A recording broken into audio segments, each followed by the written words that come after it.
को आमंत्रित कर रहा हूं क्या है और संबोधित करें।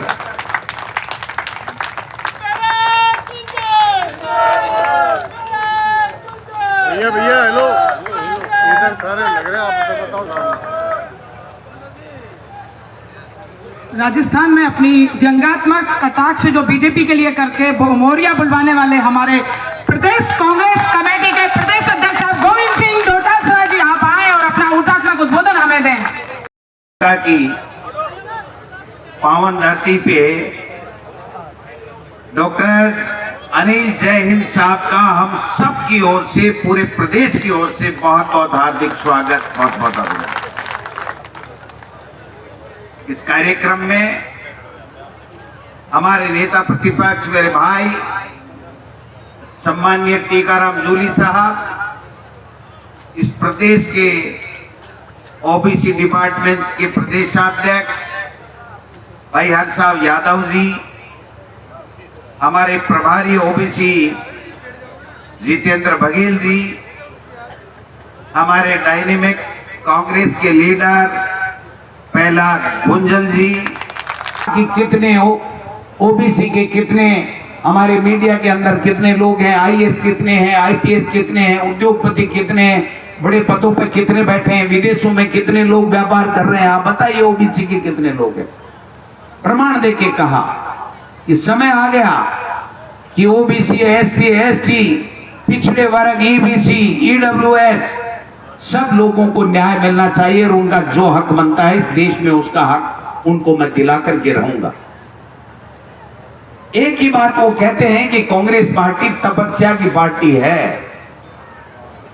चमचागिरी करने वालों के लिए कांग्रेस में कोई स्थान नहीं है, चमचागिरी करने के लिए स्थान नहीं है।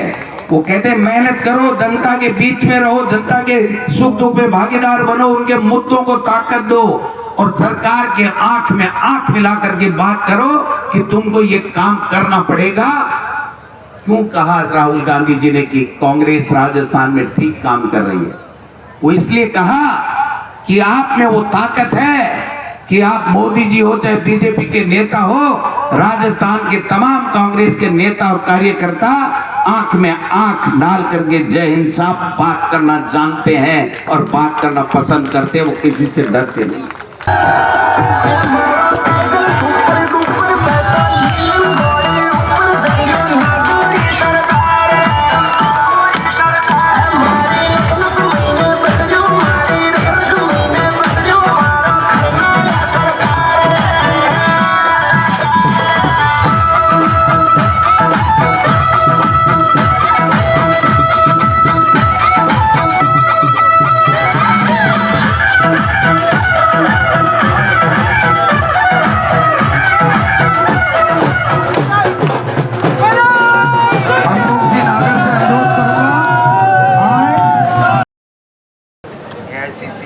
डॉक्टर अनिल जय हिंद साहब यहाँ पर पधारे और यहाँ ओबीसी के प्रदेश अध्यक्ष हमारे हरसाव यादव जी ने और यहाँ के जिलाध्यक्ष ने, समाज प्रभारियों ने यहाँ पर कार्यक्रम किया।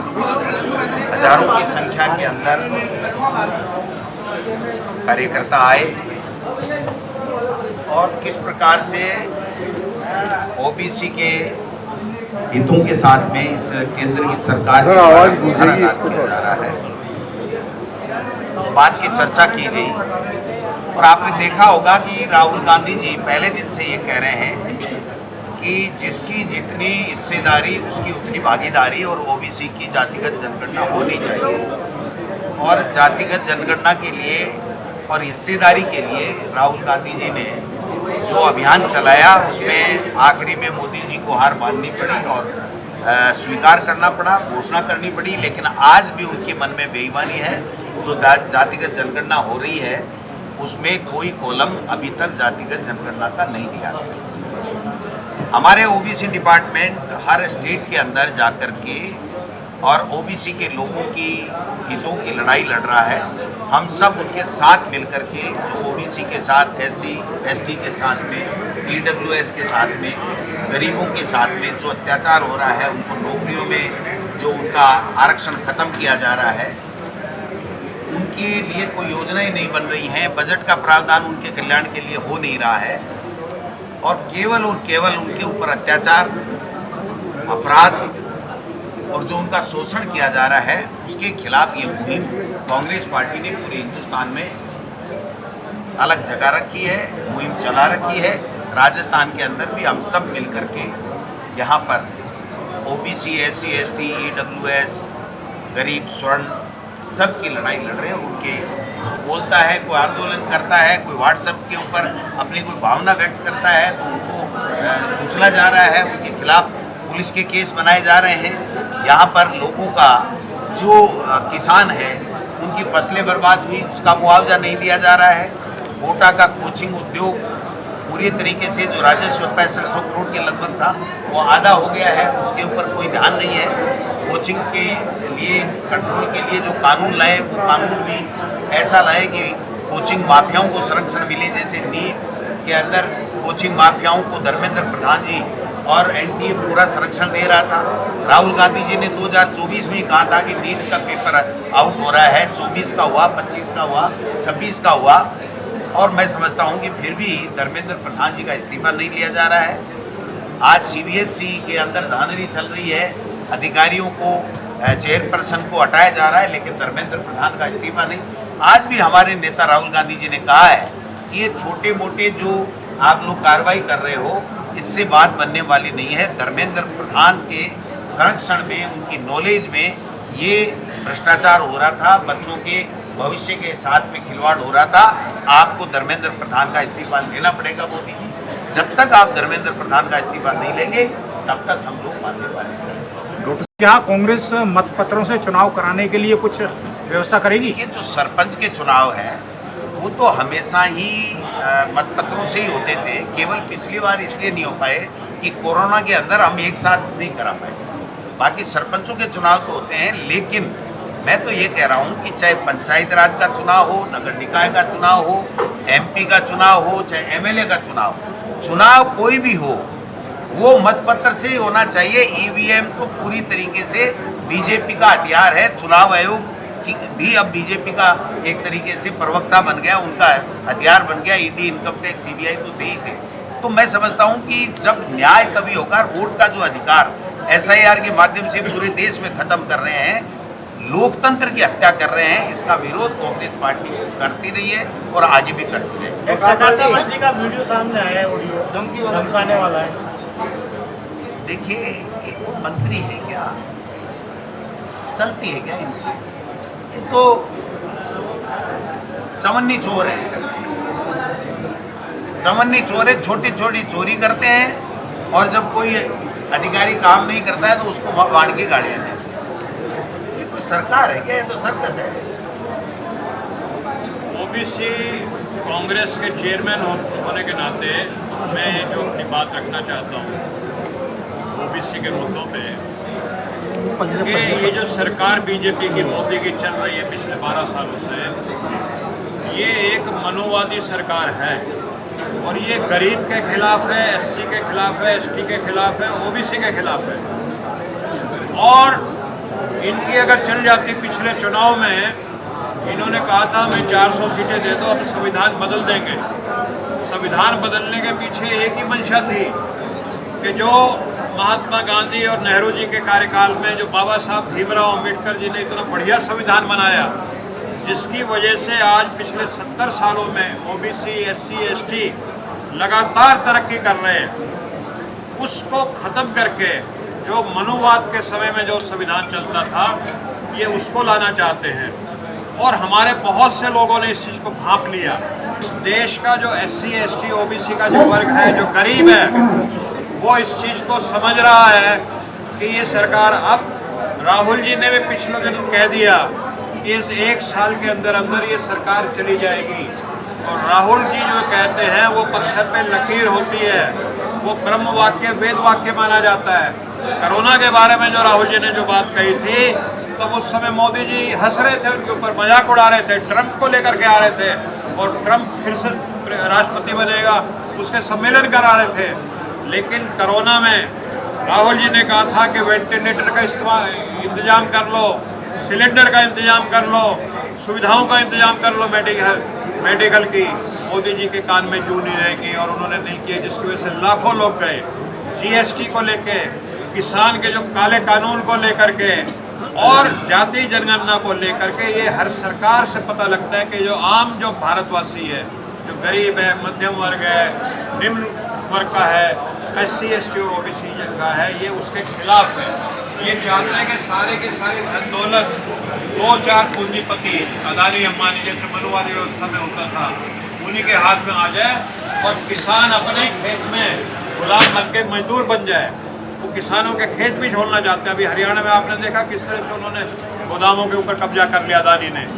तो ये सरकार, लेकिन अब भारत की जो जनता है, मैं देश के कोने कोने में जानता हूँ, जाग चुकी है। ये हो सकता है कि कुछ डर के मारे कम बोलते हो लोग, क्योंकि जिस तरह का दुरुपयोग करते हैं, भाई साहब के ऊपर भी ED का छापा पड़ गया शायद, तो जिस तरह के ये दुरुपयोग करते हैं वो सारी चीज़ की वजह से हो सकता है लोग उतना मुखर नहीं हो रहे हों। लेकिन मैं लोगों से मिल रहा हूँ, और जो राहुल जी की बात है, 1 साल राहुल जी ने कहा है, मेरे को पक्का यकीन है कि अगले 6 महीने में ये मोदी जी की सरकार गिरेगी।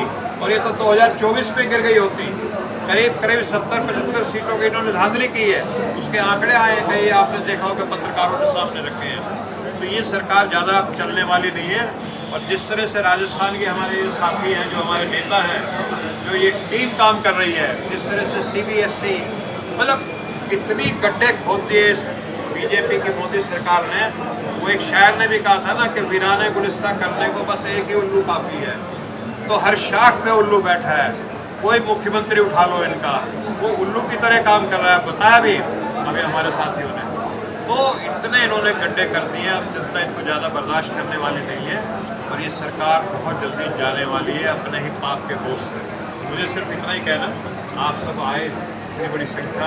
हमारे प्रदेश अध्यक्ष आदरणीय डोटासरा जी, गुंजल साहब, डूंगरराम जी गेदर साहब, आज मुख्य रूप से जो OBC की आज स्थिति है, OBC के जो भागीदारी है वो आज देश के उन संस्थानों में जो निर्णय करते हैं, चाहे वो बजट बनने हो या निर्णय करने हो, उनमें उनकी हिस्सेदारी नहीं है। और अगर आप देखेंगे तो चाहे SC हो, ST हो, OBC हो, इन सब की हिस्सेदारी भारत सरकार के अंदर 6%।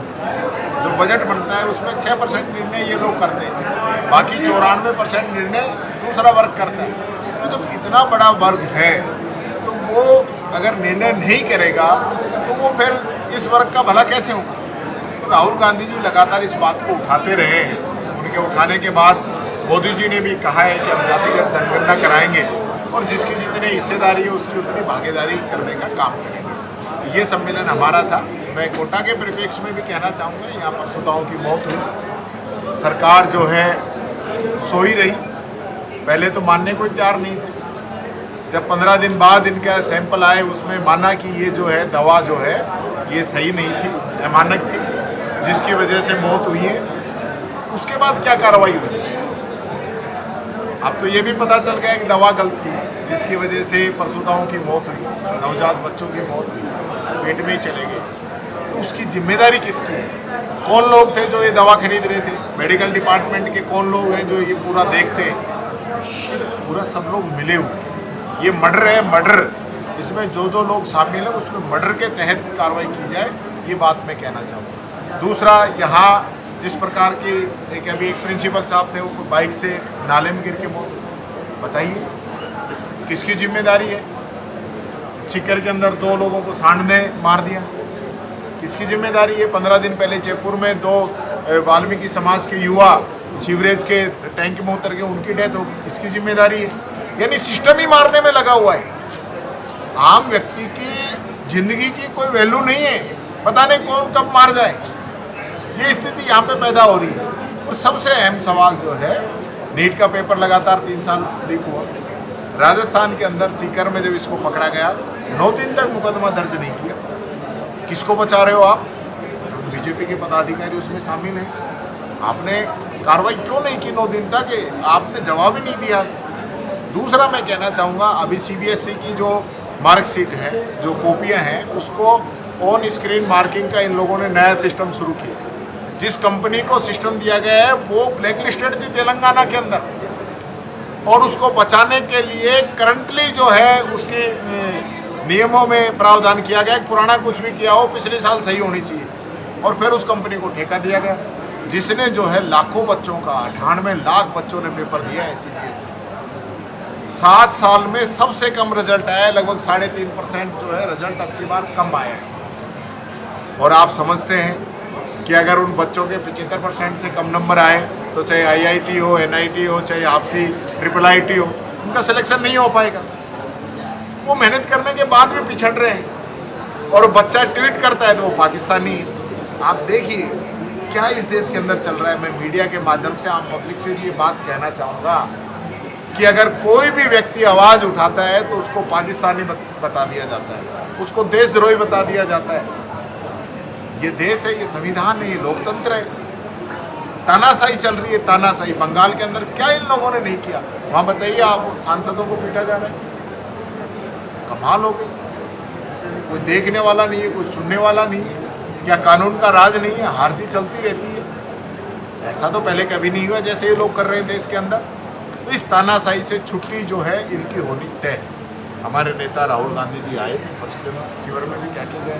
इनकी जो नीतियां हैं, ये लोग जो रिजर्व सोना है उसको भी बेचने में लगे हुए हैं। ये हालत हो चुकी है, और महंगाई की मार आने वाले समय में और इस देश के लोगों पे पड़ने वाली ये बात है।